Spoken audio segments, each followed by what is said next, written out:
Your prophets are covered in Palestinian blood. Your prophets are covered in Palestinian blood. Your prophets are covered in Palestinian blood. Your prophets are covered in Palestinian blood. Your prophets are covered in Palestinian Palestine. Free, free, free Palestine. Palestine is occupied. Palestine is occupied. Palestine is occupied. Resistance is justified.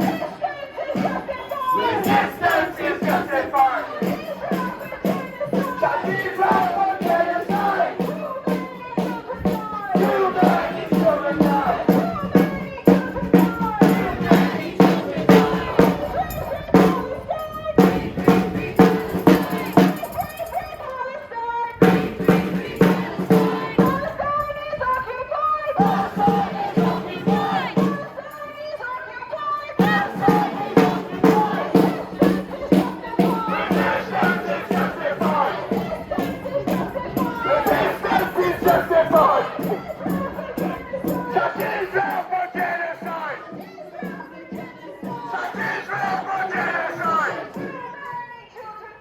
Too many children die.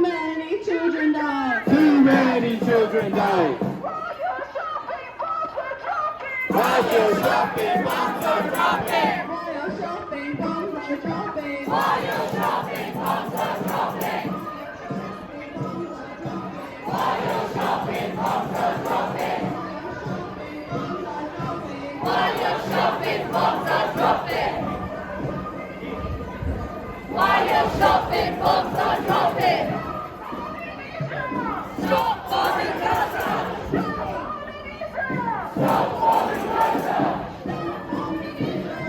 Stop bombing Gaza!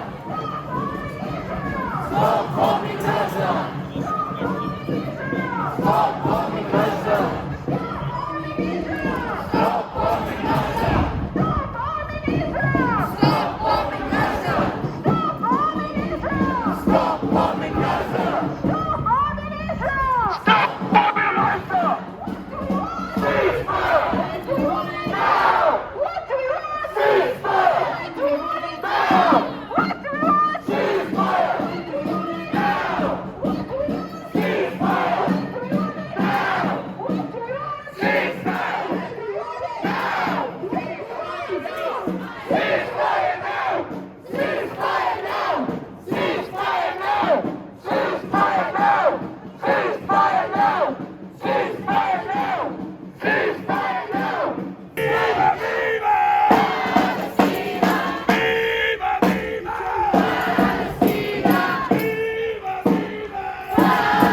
Stop bombing Gaza! Stop bombing Gaza!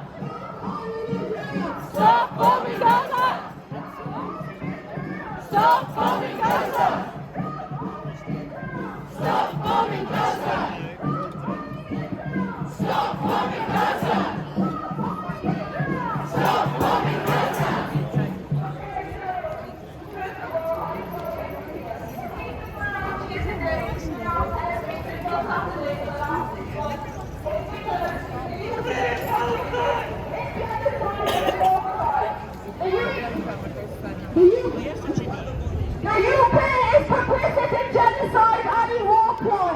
The UK is funded, invested, and directly associated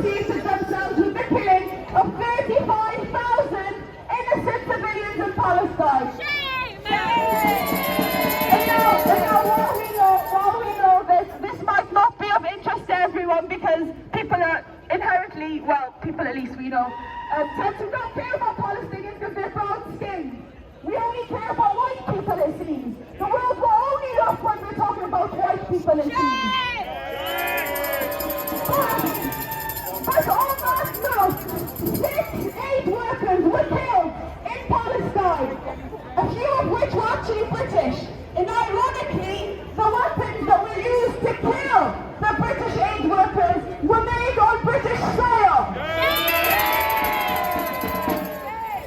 So the UK supplied Israel with the weapons it needed to kill its own people that were going to aid and help and provide the innocent civilians with what they needed to survive because of the forced starvation in Israel.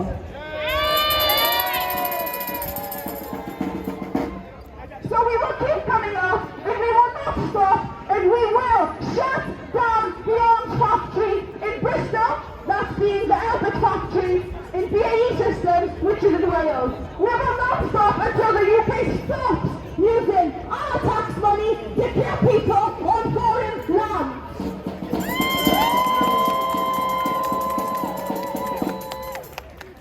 Stop bombing Israel! Stop bombing Gaza!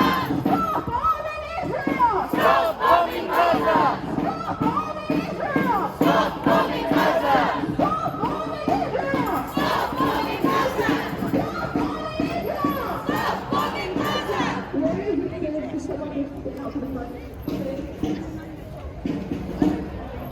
Free! Free! Palestine! Free! Free! Palestine! Free! Free! Palestine! Stop bombing Israel! Stop bombing Gaza! Stop bombing Israel! Stop bombing Gaza! Stop bombing Israel! Stop bombing Gaza! Stop bombing Israel! Stop bombing Gaza! So the next question is, what can we do as people living in the UK who are not living in Gaza? What can we do? We can continue to boycott all Israeli products and divest. Pull your money out of institutions like Barclays Bank that directly invest in Israel. And don't vote for Labour because they've just been disappointed. No ceasefire! No ceasefire! No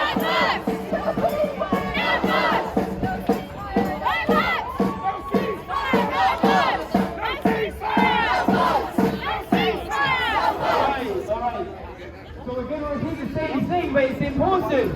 It's important because when we do a demonstration, we're not just demonstrating for ourselves. The messages we say aren't just for each other, they're for the people around us. So they're the people now walking around Cardiff. So we say again, and we say it loud, today is Prisoner Day in Palestine. And when Israel talk about hostages, and when Israel talk about how many people Palestine have locked up, Israeli people, then I think we gotta start talking numbers. In Israel, there are 9,500 Palestinians rotting away in Israeli jails. Those 9,500 have no release dates. There are barely any charges, if any. Release them! They will not release them. Out of those 9,500, 200 of which are children, 80 of which are women, and there used to be far more until the prison negotiation. There are 200 children, 80 women, and 9,500 Palestinians in Israeli jails.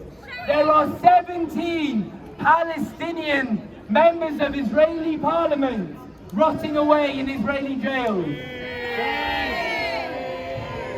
And this is far before October 7th. This is going back decades. And I'll give you another stat. In 1993, there was something called the Oslo Accords. And part of those Oslo Accords between Palestine and Israel was for all Palestinian political prisoners to be released. And now we're in 2024, and 21 of those prisoners who were held before that internationally recognized treaty was signed by Israel are still in Israeli jails. Because newsflash, Israel do not care about law, they do not care about justice, they only care about occupation, they care about profit. They are not, as they call, the only democracy in the Middle East. They are a fascist state that is currently housing 9,500, think about that right now, 9,500 Palestinian political prisoners in the worst conditions you can imagine, often being tortured and brutalized. And they say Palestine started this. Israel not only started it, Israel are continuing it. And I want to mention something for those around us who might say, what can we do about it? Well, we're the ones funding the genocide. And more importantly, as Iran, when they sent missiles into Israel, as it shows, the RAF base that the UK has in Cyprus went straight into action and intercepted those drones. So we ask, why then, after all these months of genocide, have our RAF in Cyprus not gone all the way to Palestine and stopped those missiles from entering Gaza and murdering all those people, destroying all those hospitals? So I plead with everyone here and everyone around us, take action, join the demonstration, block the pickets, and take your money out of Barclays. Take your money out of Barclays and resist with us, resist against genocide for justice. Okay, just one last thing about prisoners. Before October 7th, on average you have 800 Palestinian children in West Bank dragged to jail without parents, without guardians, without lawyers, without a court date. It's called administrative detention. So 800 children have to spend 3 months or 4 months before the right president is allowing their parents to go and see them. So imagine having your child taken away from you for 3 months. For 3 months, no one is there to advocate for those children. And they ask you where hate comes from, where pain comes from. It's not democracy. If children, based on their religion, based on their culture and ethnicity, are not allowed lawyers, not allowed to go to court, are under martial law, that's not a bloody democracy. No one should be treated like that. No before 7 October and never ever again. Thank you.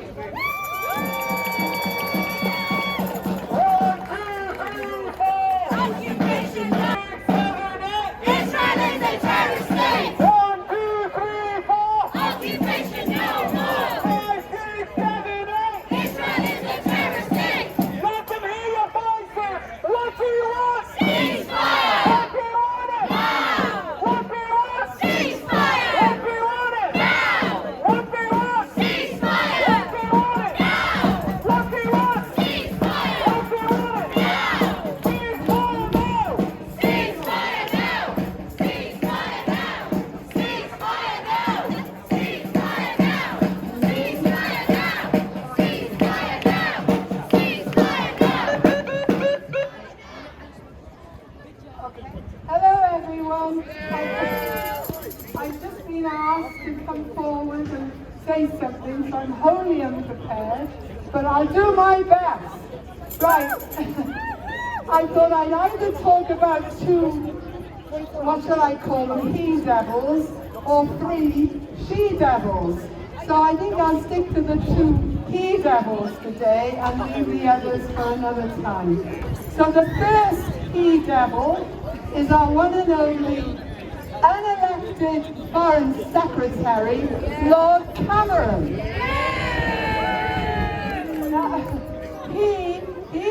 He was the guy very much involved in the destruction of Libya, if you remember. The destruction of a economically very viable country with a good standard of living, thousands of people killed, Colonel Gaddafi brutally murdered, and the country basically is a basket case now. So this is our Lord Cameron. Now he is gaslighting and squirming and wriggling and using verbal diarrhea to try and blame Iran for the current conflagration between Iran and Israel. It is quite clear, if you bomb and destroy an embassy in a foreign country, that is a war crime. That's an act of war. So this is clearly Israel's fault, not Iran. But then, of course, Britain is very good at this kind of thing, blaming others. We don't even need an excuse to go to war. We can just make something up. And Libya is a perfectly good example of, apparently there was some kind of uprising in Benghazi that was so dangerous that Colonel Gaddafi had to send all his forces there, but this was never proved. So they don't need an excuse. They didn't need an excuse for Vietnam in the Bay of Tonkin. They didn't need an excuse in Iraq. They just make things up. They lie.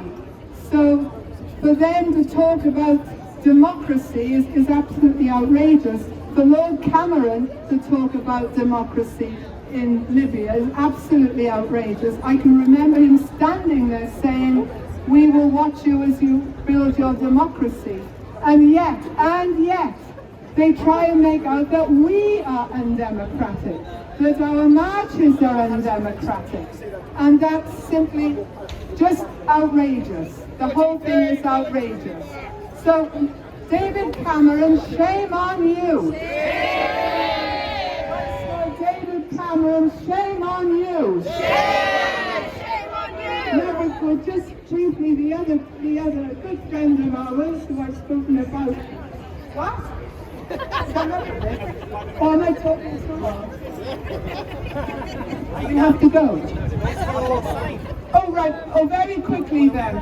Our other friend is Herr Schulz in Germany.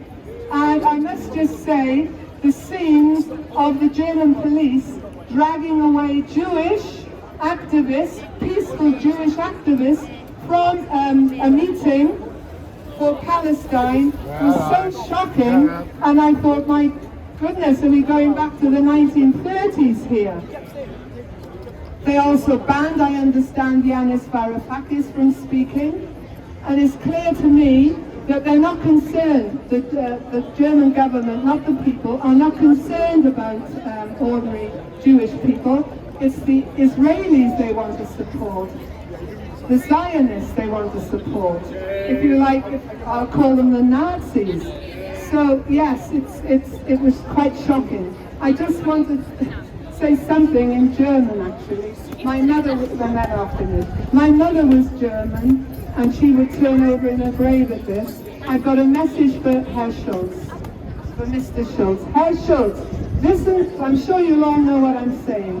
Wissen Sie nicht, dass die tägliche Ermordung von Kindern in Gaza höher ist als die tägliche Ermordung von Kindern in Auschwitz. So the daily toll of children killed on average in Gaza is higher than the daily toll that was in Auschwitz. So that's pretty shocking. So, Olaf Schulz, shame on you. Shame on you! Okay, thank you very much.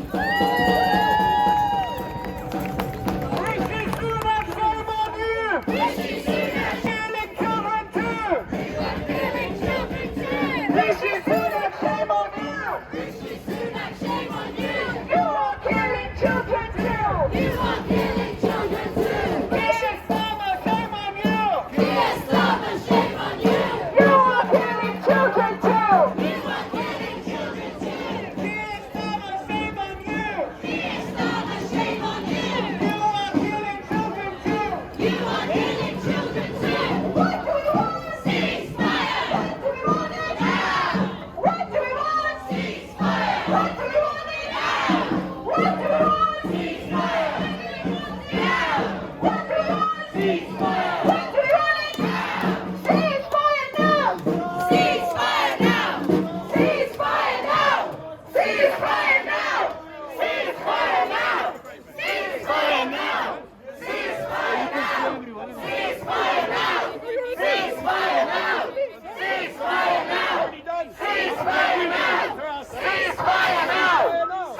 coming now, now, now, now.